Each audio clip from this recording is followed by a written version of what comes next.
Yun.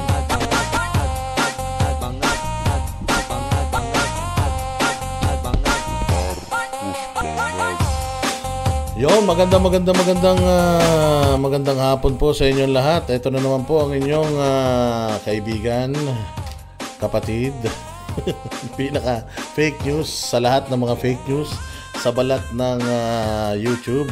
Ito na naman po ang vlogger na kinaiinsan ng lahat ng mga kawatan sa lipunan, Boss Dada TV at your service. Another day, another Burautan session again with Boss Dada at pasasakitin na naman natin ang mga ulo ng lahat ng mga kriminal, animal, santanas, demonyo, buwisit, hudas, barabas, seta, hestas, mga kuratong baliling, sindikato, magnanakaw at mga mambubudol, manluloko sa bayang Pilipinas. Kamusta naman po ang buhay-buhay, mga bossing? Pagpasensya nyo na muna na itong ating vlog ngayon dahil tayo po ay wala sa ating studio. Tayo po ay nandito ngayon sa Cebu dahil tayo ay nakipag-usap dyan sa mga Cebuano sa may Toledo, dyan sa may barangay Media 11, dyan sa Cebu, at kasama po natin na nangampanya ang napakagandang gobernador ng Cebu. Napakaganda, hindi mukhang mangkukulam. Napakaganda po si Pam Barrecuatro. Yan po yung tumatakbong governor dito na balita ko ay in demand at balita ko ay malakas na malakas ang kanyang tsansa na manalo dito sa Cebu dahil sawang-sawa na po ang mga taga Cebu sa mga kawatan. Hindi ko sinasabing kawatan yung current na nakaupo, pero sawang-sawa na po sila sa mga manloloko, sawang-sawa na po sila sa mga mambubudol, sawang-sawa na po sila sa puro pangako, at kaya nangangarap po sila ng katiwasayan sa Cebu. At alam niyo naman na just recently ang Cebu ay tinagurian na mga traidor. Grabe naman kayo. Yun nga yung isa sa mga binitawan nating tanong sa mga taga Toledo. Sabi nga natin ano po ba, kayo po ba ay natutuwa na ang tawag po sa inyo ay mga traidor sa bayang Pilipinas, traidor sa mga Duterte? Aba, nagalit ang mga taga Toledo at sinabi nila na, hoy Boss Dada, hindi kami traidor. Hindi daw sila traidor.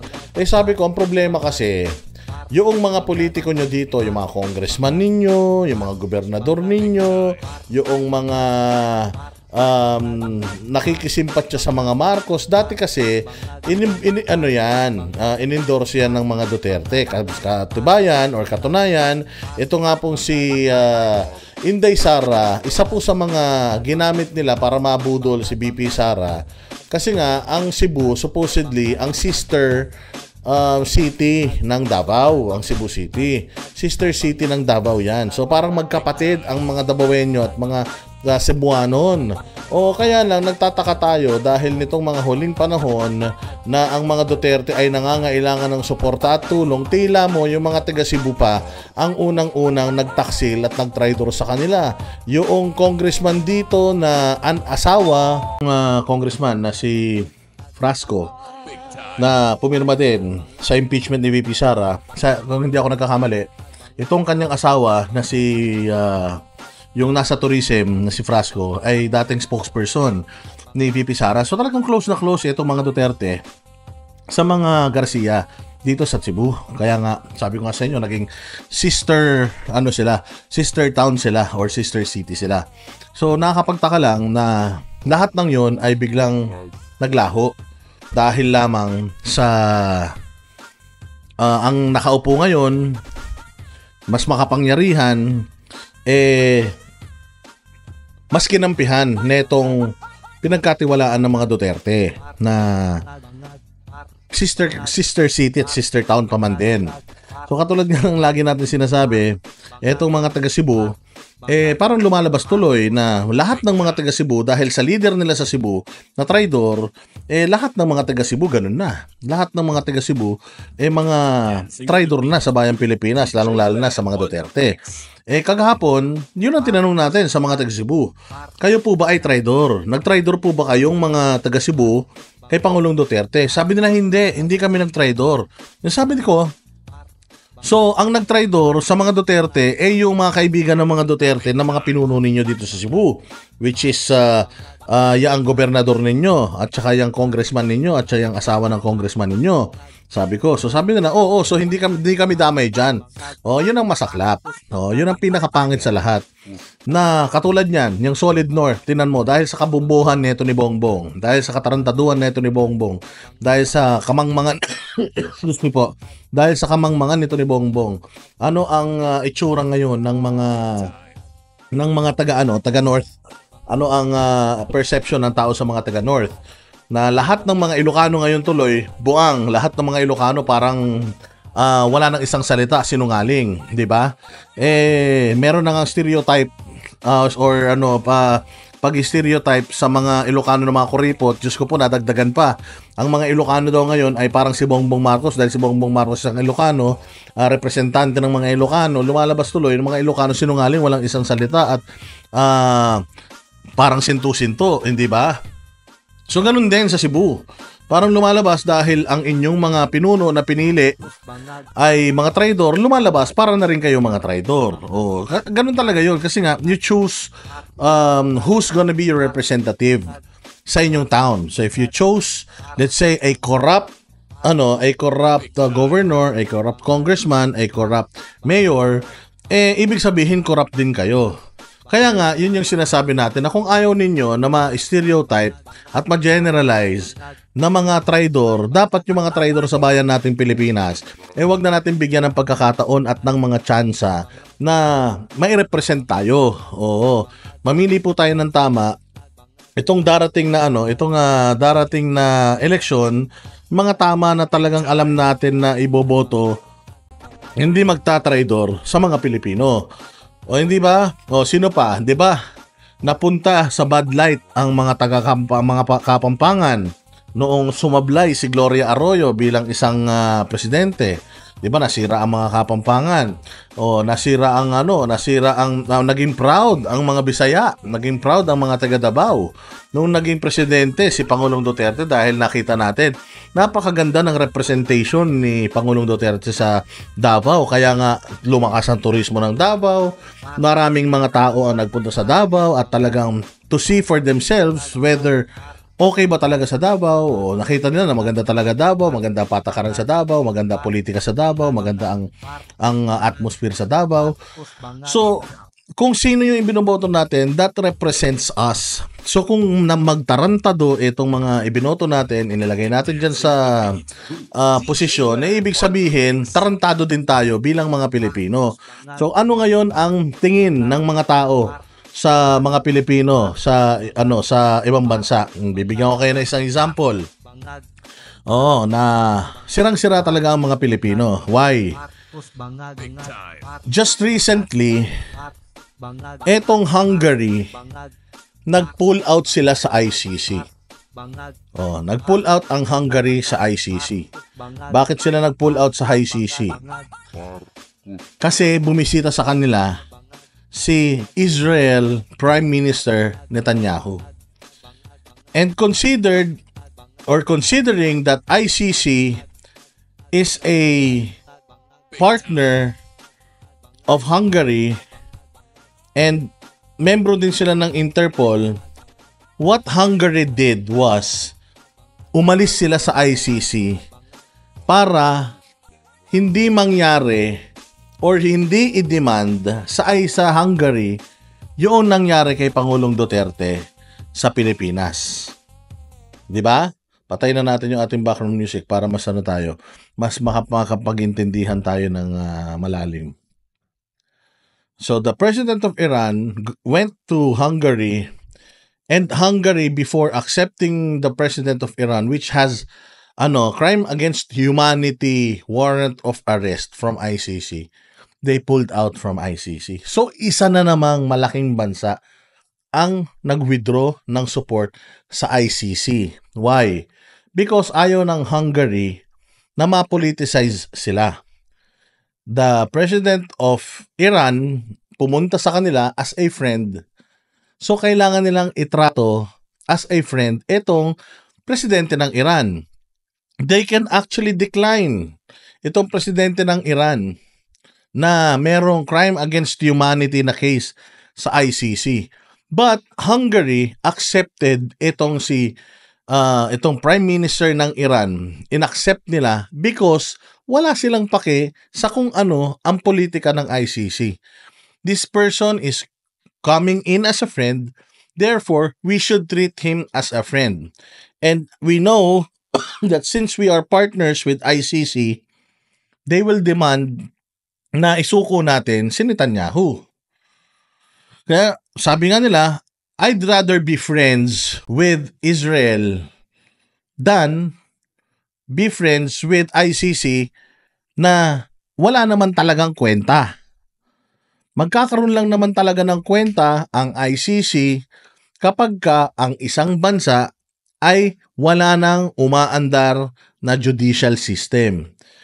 Halimbawa, ang isang bansa na nasa gera, walang mga korte, walang mga huwes, walang mga prosecutor dahil under ng gera or under ng kaguluhan.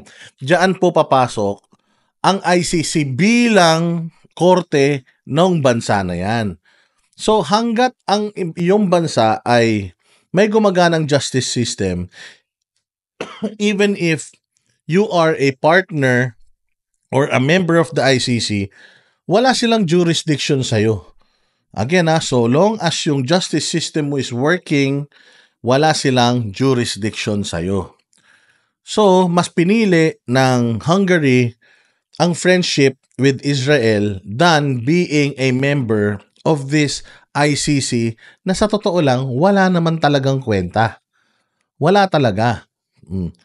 So ngayon, may pupuntahan pang isang bansa si Prime Minister Netanyahu.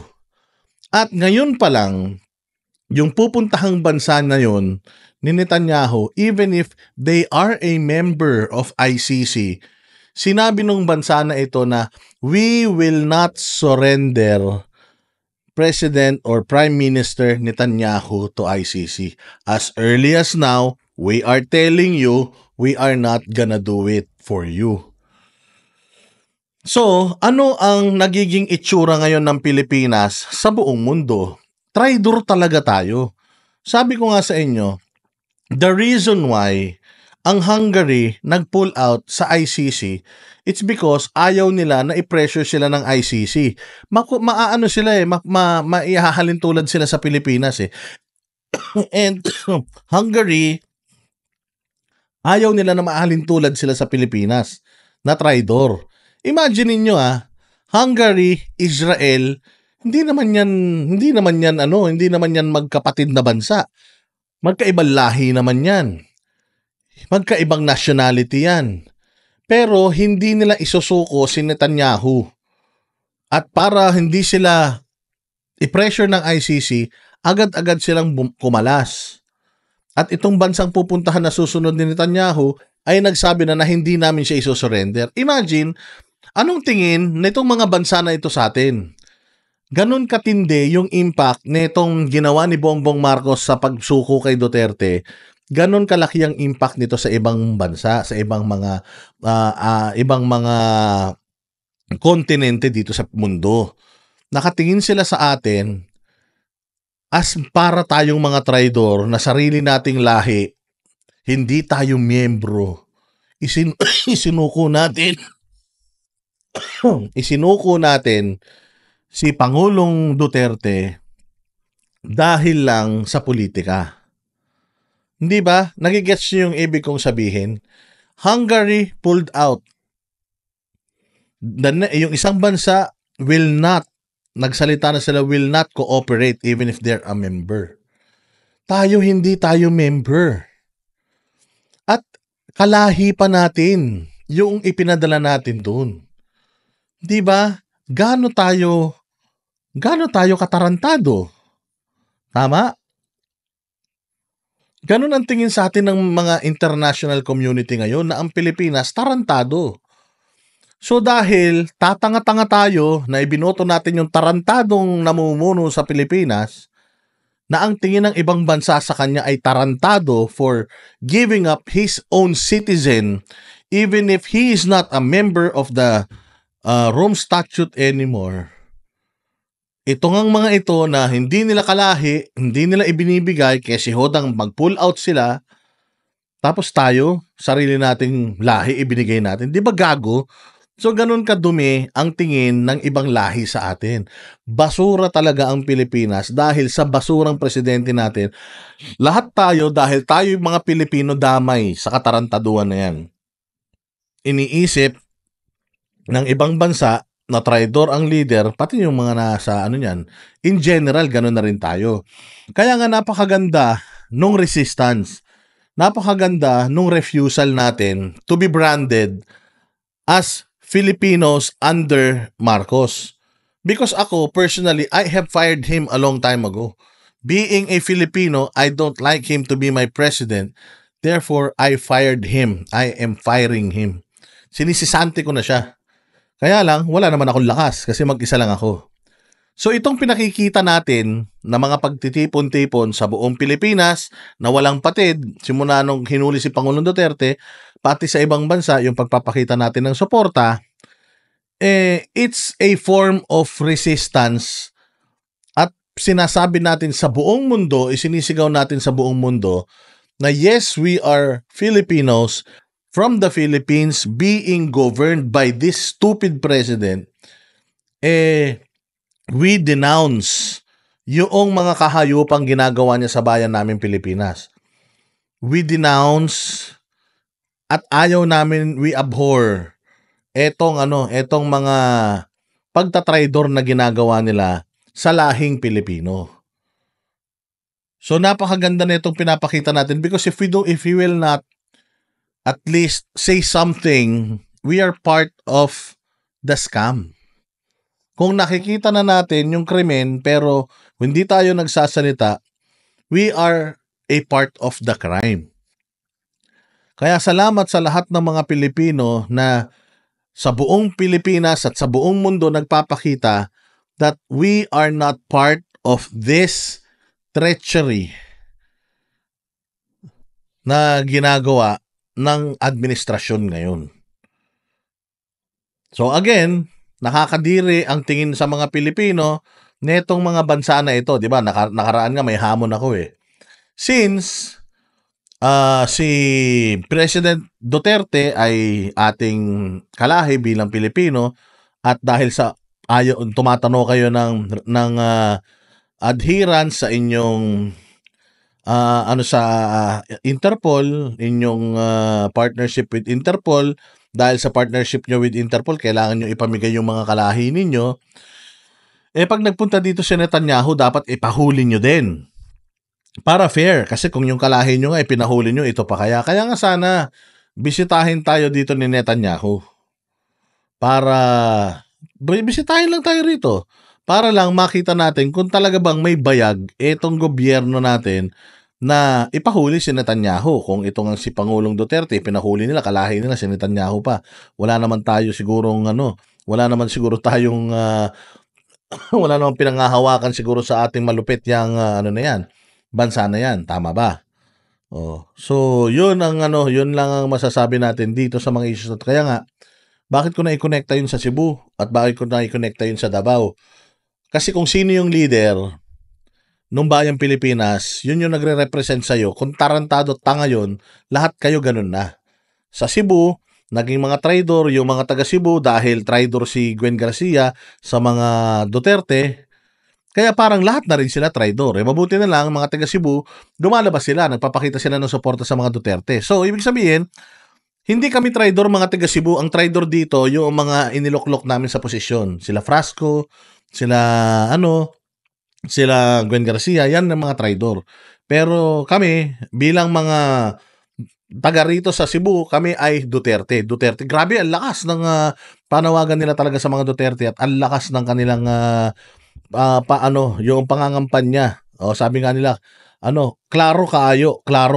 Sabi nila, klaro na ito daw mga Duterte candidates, itong PDP laban, straight down nilang iboboto yan. Dahil sila ay maka-Duterte, sila ay maka-VP Sara at hindi daw nila hayaan na si Duterte ay ma-impeach. At gagawin daw nila lahat, tutulong sila para manawagan na may pabalik na dito sa Pilipinas ang pinakamamahal nilang si Pangulong Rodrigo Roa Duterte. So palakpakan natin yaang mga malulupit nating mga taga Cebuano. Now, pakita naman natin tong isang balita na ito dahil nandirito na rin tayo sa balitang ICC ni Pangulong Digong.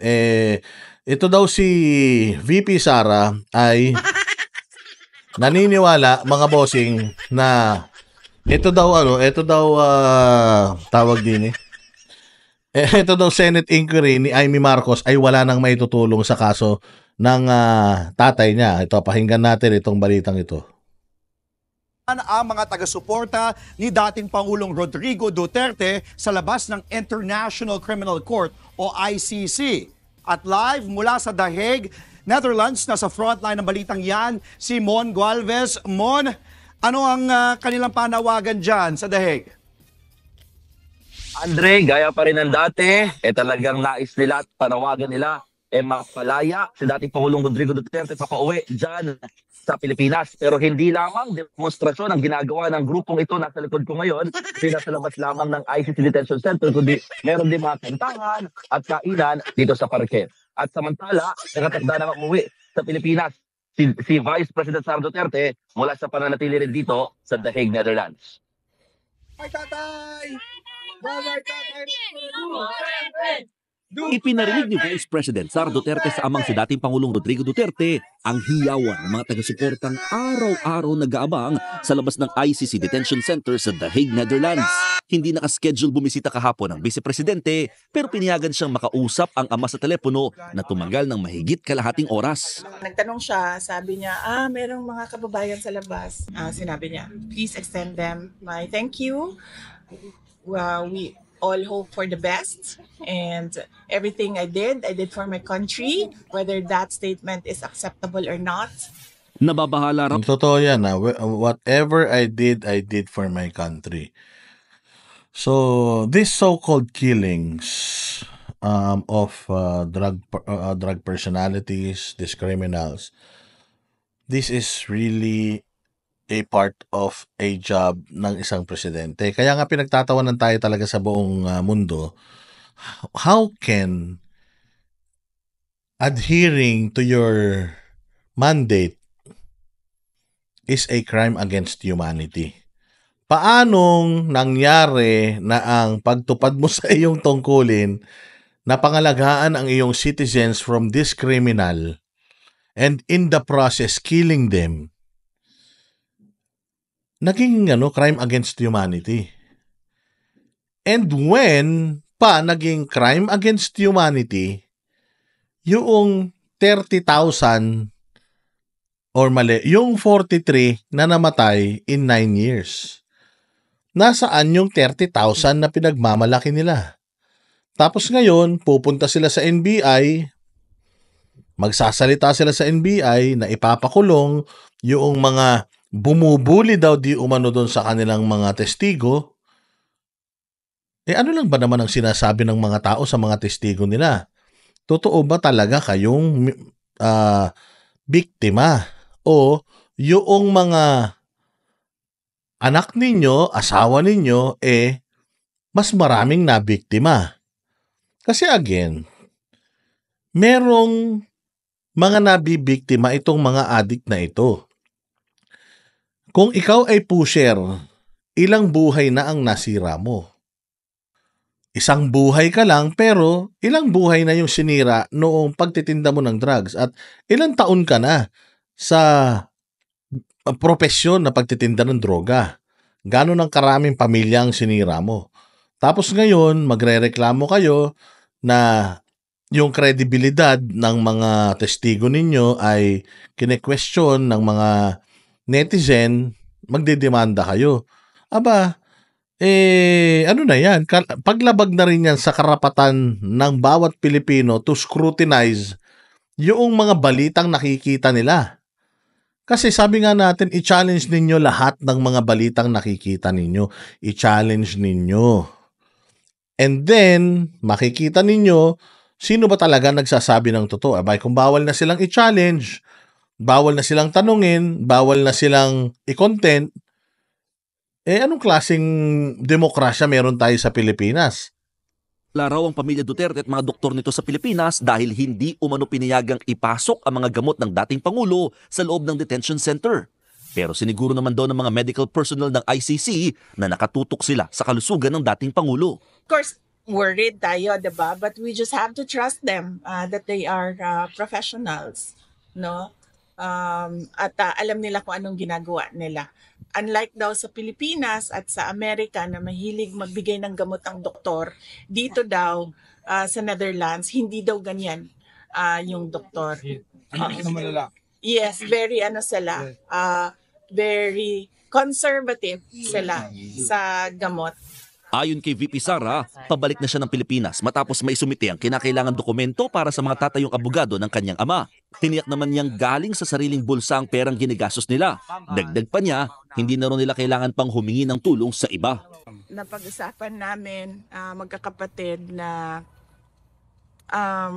hindi tumanggap ng donation at hindi humingi ng tulong. At kung kailangan man magbenta ng mga gamit, ay yun ang gagawin para magkaroon ng financial support. Yes, kasi sobrang gastos niyan nitong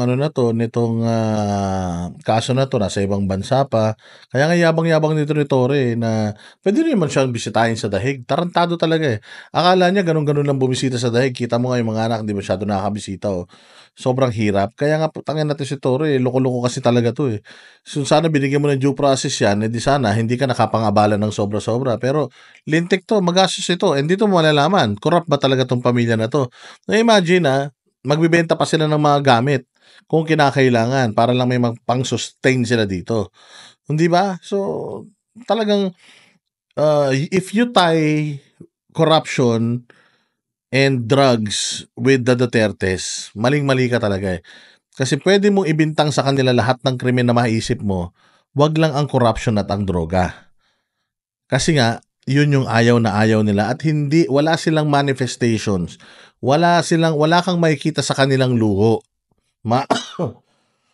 Maaaring si Kitty, nakikitaan natin ng luho, because yun ang trend ngayon ng mga kabataan. Ang trend ng mga kabataan ngayon, lalong-lalo na ikaw influencer ka. Influencer kasi yan eh. Malaki ang kinikita niya sa social media. So, kailangan mo talang magpakita ng elegance. Yun nga mga dating kumakain lang ng echas ng pusa ang yayaman na ngayon lalo pa kaya ito Duterte. Afford ni Kitty yung mga karangyaan niya and deserve naman niya siguro yan dahil pinagpaguran din niya yan. But if you're gonna look at Inday Sara, Pulong and itong si Basti Duterte, they're very simple. You will not see any luxury on them. Siguro mangilang-ngilang mga damit, but if you're gonna see some 20-50 million watches na suot nila that they're flaunting, jewelries. Ito nga si Inday Sara sapatos niyan, Skechers lang. Ang sapatos ni Kimbo, Fendi, o kung ano-ano pang mga branded. Di ba? So, dyan mo talaga makikita na corruption really is not innate sa DNA ng mga Duterte. Support sa aming kailangan gawin dito. Aminado naman ng Vice Presidente na posibleng hindi na makakuha ng hustisya ang ama sa sinapit ito kahit pag gumugulong sa Senado ang investigasyon ni Senator Amy Marcos. Pero sa kabila niyan, maayos pa rin naman daw ang kanyang relasyon sa senadora. Dalawa lang yun, ma'am. It's either nagpa-plastikan kami or it's really beyond friendship. I would like to believe that it's beyond politics already. So I would like to believe it's a friendship beyond politics. Pinag-aaralan din ngayon ni VP Sara ang pakikipag-alyansa sa PDP kung saan chairman ng dating Pangulo para tumulong mangampanya. Pagkaalis siya sa ICC, saka naman dumating ang mag-inang sinahanil at yun ang pinaka-importante sa lahat. Alam mo, it's gonna be a sure win for PDP if VP Sara goes with them sa mga sorties. it has to be, VP Sara has to be there with them in order for us to seal the landslide win itong 10 mga kandidato natin sa PDP. The Filipinos like them already, the Filipinos want them already, pero it will be a nail in the coffin sa mga alyansa itong pagsama ni VP Sara sa pangangampanya sa mga PDP. Talagang it's gonna be a parang nail in the coffin ng mga alyansa yung pagsama niya. Kaya sana ay sumama siya and sana ay mas matulungan pa niyang ma-convince yung mga tao to really vote for our 10 candidates. Let Avancenia at Veronica Kitty Duterte. Andre, sinabi rin ni VP Sara Duterte na Ayan, so ayan mga bossing, wala na daw may itutulong yung Senate inquiry. Katulad ng sinasabi natin, yung Senate inquiry naman na yan is lang talaga. Ginagamit na lang. Although, salamat pa rin kay Amy Marcos, marami pa rin tayong natututunan at marami pa rin mga revelations, mas lalong naiintindihan ng taong bayan na itong si Bongbong, 10 ng kanyang mga kasapakat na nasa gobyerno ngayon ay puros mga mambubudol. Therefore, itong mga kandidato niya sa alyansa are the same feathers. Ika nga, the birds with the same feather flock together. Pare-parehas ang karakas na itong mga ito. Kaya wag nating iboboto kahit sino sa mga ito. Now, yung kanina naman na sinabi natin na yung Hungary, yung pagkalas ng Hungary sa ICC, it's gonna be a big issue talaga because Hungary is a big country and malaking contributor din ito ng pondo ng ICC. So kung umalis walang suporta sa China, walang suporta sa Russia, walang suporta sa Amerika at iba pang mga bansang malalaki, itong ICC, sooner or later, masisira at mawawala na ito. Kasi sabi ko nga, hindi naman sila popondohan netong mga komunista na nagbibigay ng mga kaso sa kanila. Ang magpopondo sa kanila, yung mga bansang kasapi nila. But since etong mga bansa na ito ay umaalis na sa kanila, wala na. Ibig sabihin, na sila? Paunti na ng paunti yung kapasidad nila dahil perang pinag-uusapan dyan, fundings, paubos na ng paubos ang pondo niyan, masisira na yan. So hindi na yan pwedeng gamitin in the future. Pero ito nga yung sinasabi ko na masisira ang image ng Pilipinas at sirang-sira ang image ng Pilipinas sa buong mundo dahil sa ginawa netong si Bongbong Marcos na pagkakanuno sa sarili niyang citizen. Look at what Hungary did sa pagbisita ni Netanyahu. Matapos ang Burundi at Pilipinas, may isa pang bansa sa Europa na nagdesisyon na ayaw na nilang maging miyembro ng International Criminal Court o ICC. Ayon sa political leader ng bansa, masyado na raw napopolitika ang ICC. Ang iba pang detalye ng balita mula kay Sara Santos. Sa isang press conference kasama si Israeli Prime Minister Benjamin Netanyahu nitong Huwebes, inanunsyo ni Hungarian Prime Minister Viktor Orban na kumalas na ang Hungary sa International Criminal Court o ICC. At ang dahilan, masyado na raw itong nagiging politikal. A Nemzetközi Büntetőbíróságról kell beszélnem. Magyarország úgy döntött, a magyar kormány úgy döntött, hogy kilépünk onnan. Meggyőződésünké vált, hogy ez egy politikai bírósággá alakult. Tehát az elmúlt években ez most már nem egy párt. Alam nyo, ganyan kang galing si PRD. For the past decade, si PRD yung isa sa mga pinakamaingay na umalis sa ICC and the rest followed. The rest, tingnan mo. Anong ginawa ng ICC sa Pilipinas? They corrupted the Philippines. In what sense? Binuyo nila itong administrasyon indirectly na if you want to eliminate itong mga Duterte, which is your political rival, ICC is the key. So they weaponized yung ICC para gamitin sa mga Duterte.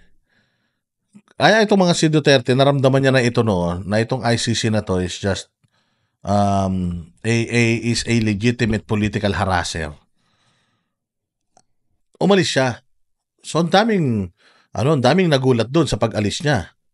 And eto na, sumusunod na ngayon yung ibang mga bansa sa pag-alis ni PRD. So ang impact nitong paghuli talaga kay PRD, nitong ICC at ng politika sa Pilipinas is worldwide. Nakita ng ibang mga bansa na delikado pala talaga tong ICC. Delikado tong ICC kasi pwedeng ano tayo nito. Pwedeng ipagkanuno tayo nito, hindi ba? Kalaban natin sa politika dahil dito sa ICC. Therefore, umalis na tayo sa ICC.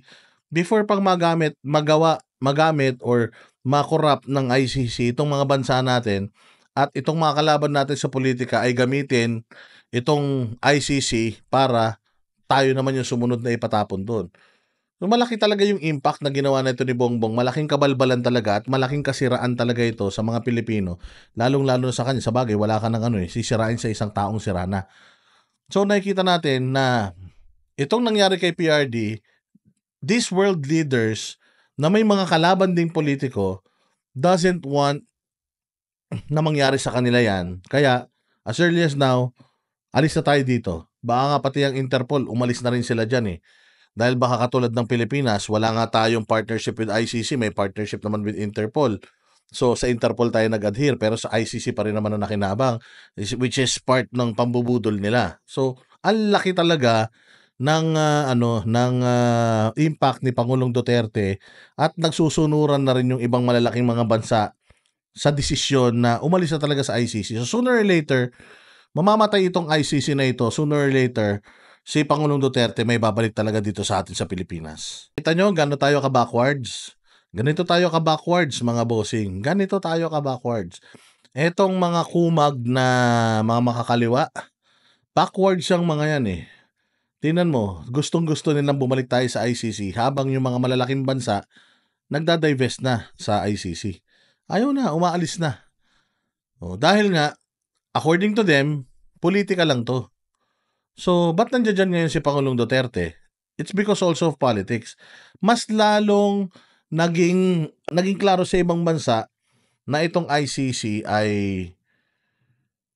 moro-moro lang at politika lang dahil nga kay PRD. Mantakin mo dating presidente, magaling na presidente, pinaganda ang reputasyon ng Pilipinas, ipinakulong ng kalabang politiko. O di ibig sabihin, politika lang. At rumaride itong ICC sa isyong politikal ng mga bansa na yan. Sirang-sira talaga ang ICC. So bakit tuwan-tuwa pa rin tayo dito sa ICC? Yung ibang mga bansang malalaki ayaw na nila sa ICC tapos tayo gustong-gusto pa natin. It's because we are being governed by people full of politics. Itong mga putang inang mga CPP, NPA, NDF, mga rebelde, mga buwaka ng inanto, yan ang nagpapatakbo sa bayang Pilipinas. Kaya nagkaroon ng kapangyarihan ng ICC over us. Again, we are a sovereign country. We have rules. We have the Constitution. We have laws. And ang law natin is dominant. Mas malakas kaysa sa Rome Statute na yan. O kahit ano pang mga konstitusyon sa buong mundo. Pinakamalakas yung atin kung gagamitin dito sa bayan natin. So dapat hindi talaga tayo nagpapasailalim sa kahit na si inong foreign entity. Also, one of the reasons why we are fighting for the South China Sea, dapat ganun din katindi ang resistance natin kapag meron ng mga ibang lahi na gustong pumasok sa atin at makialam sa estadong politikal natin dito sa bayang Pilipinas. Klaro, yung presidente ng Hungary na yan, magkakaroon niya ng kaso sa ICC. Magkakaroon niya ng warrant of arrest. Tingnan ninyo. And again, that will be a complete downfall para sa kanila kapag ginawa nila yan. Because patutunayan lang nila na talagang ball politics tong bullshit na ICC na to. And if itutuloy nila yung kaso kay Pangulong Duterte, even if meron ng paglabag doon sa articles ng Rome Statute, ibig sabihin talagang political lang tong mga to. And sooner or later, lahat na ng mga bansa involving or na-involved dito or member nito, aalis na sa kanila. Ayan, isa-isa na po nagkakalasan ang mga bansa sa ICC.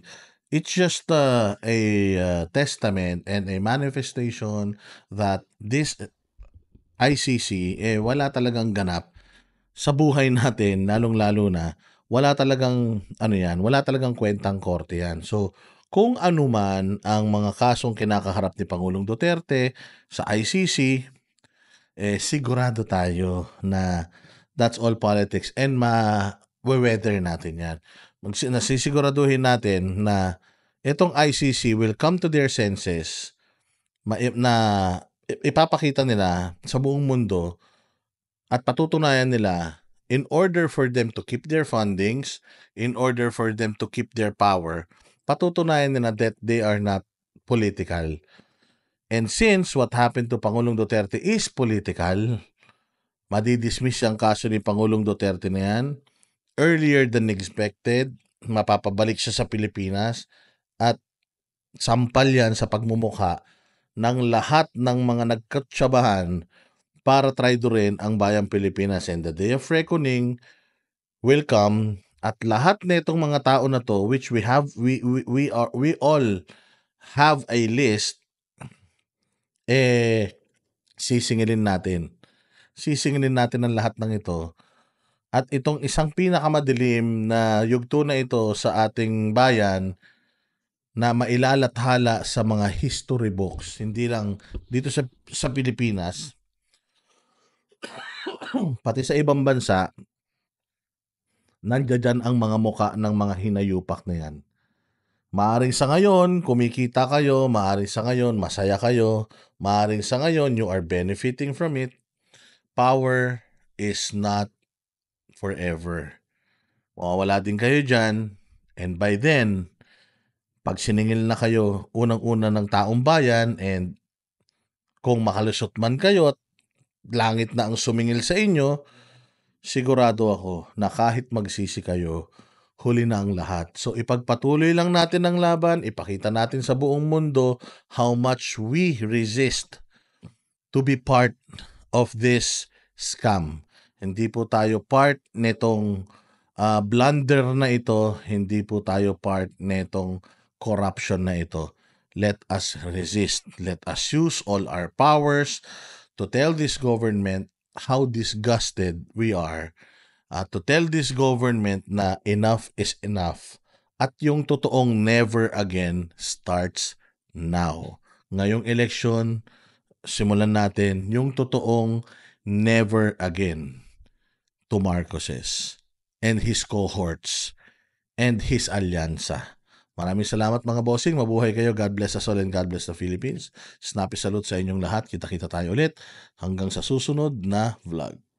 Kami ang boses ng masa, hindi natatakot.